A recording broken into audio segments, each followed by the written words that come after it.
यह हरतालिका व्रत कथा शिवाजी ने ही माँ पार्वती को सुनाई थी। शिव भगवान ने इस कथा में माँ पार्वती को उनका पिछला जन्म याद दिलाया था। पढ़ें विस्तार से। हे गौरा, पिछले जन्म में तुमने मुझे पाने के लिए बहुत छोटी उम्र में कठोर तप और घोर तपस्या की थी। तुमने ना तो कुछ खाया और ना ही पिया, बस हवा और सूखे पत्ते चबाए। जला देने वाली गर्मी हो या कंपा देने वाली ठंड, तुम नहीं हटी, डटी रही। बारिश में भी तुमने जल नहीं पिया। तुम्हें इस हालत में देखकर तुम्हारे पिता दुखी थे। उनको दुखी देखकर नारद मुनि आए और कहा कि मैं भगवान विष्णु के भेजने पर आया हूँ।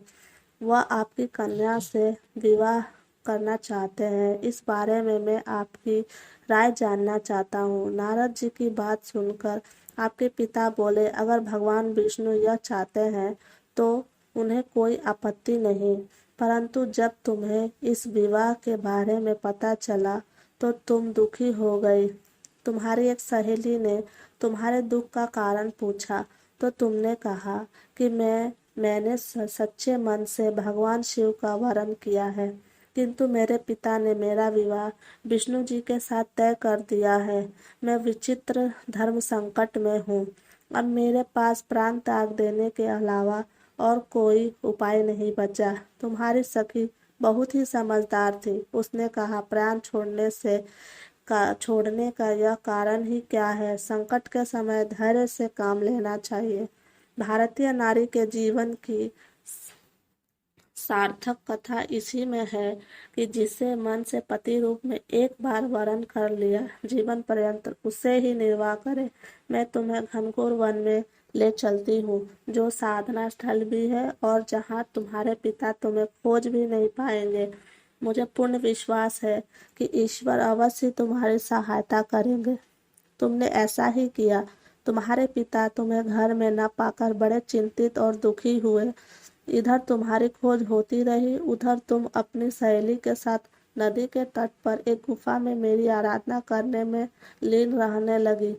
तुमने रेत के शिवलिंग का निर्माण किया। तुम्हारी इस कठोर तपस्या के प्रभाव से मेरा आसन हिल उठा और मैं शीघ्र ही तुम्हारे पास पहुंचा और तुमसे वर मांगने को कहा। तब अपनी तपस्या के फलीभूत मुझे अपने समक्ष पाकर तुमने कहा, मैं आपको सच्चे मन से पति के रूप में वरण कर चुकी हूँ। यदि आप सचमुच मेरी तपस्या से प्रसन्न होकर यहाँ पधारे हैं तो मुझे अपने अर्धांगिनी के रूप में स्वीकार कर लीजिए। तब यथा वस्तु कहकर मैं कैलाश पर्वत लौट गया। उसी समय गिरिराज अपने बंधु बांधवों के साथ तुम्हें खोजते हुए वहां पहुंचे। तुमने सारा वृतांत बताया और कहा कि मैं घर तभी जाऊंगी अगर आप महादेव से मेरा विवाह करेंगे। तुम्हारे पिता मान गए और उन्होंने हमारा विवाह करवाया।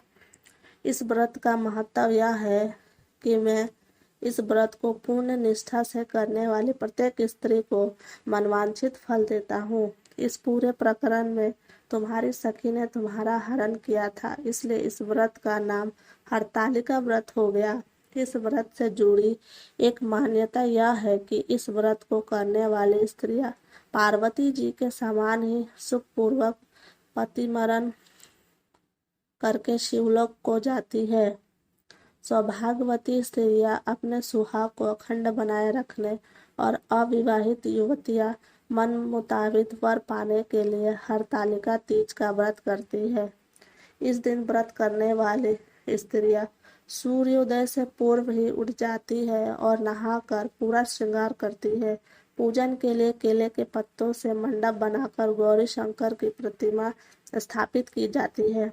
इसके साथ पार्वती जी को सुहाग का सारा सामान चढ़ाया जाता है। रात में भजन कीर्तन करते हुए जागरण कर 3 बार आरती की जाती है और शिव पार्वती विवाह की कथा सुनी जाती है। इस व्रत के व्रती को शयन का निषेध है। इसके लिए उसे रात्रि में भजन कीर्तन के साथ रात्रि जागरण करना पड़ता है। प्रातःकाल स्नान करने के पश्चात श्रद्धा एवं भक्ति पूर्वक किसी सुपात्र सुहागिन महिला को श्रृंगार सामग्री, वस्त्र, खाद्य सामग्री, फल, मिष्ठान एवं यथाशक्ति आभूषण का दान करना चाहिए। रेत के शिवलिंग बनाए हैं तो उनका जलाशय में विसर्जन किया जाता है और खीरा खाकर व्रत को संपन्न किया जाता है। तो दोस्तों, यह थी हरतालिका व्रत कथा। अगर आपको मेरी वीडियो अच्छी लगी हो तो प्लीज़ एक लाइक और मेरे चैनल को सब्सक्राइब कर लीजिएगा। जय हिंद, जय भारत।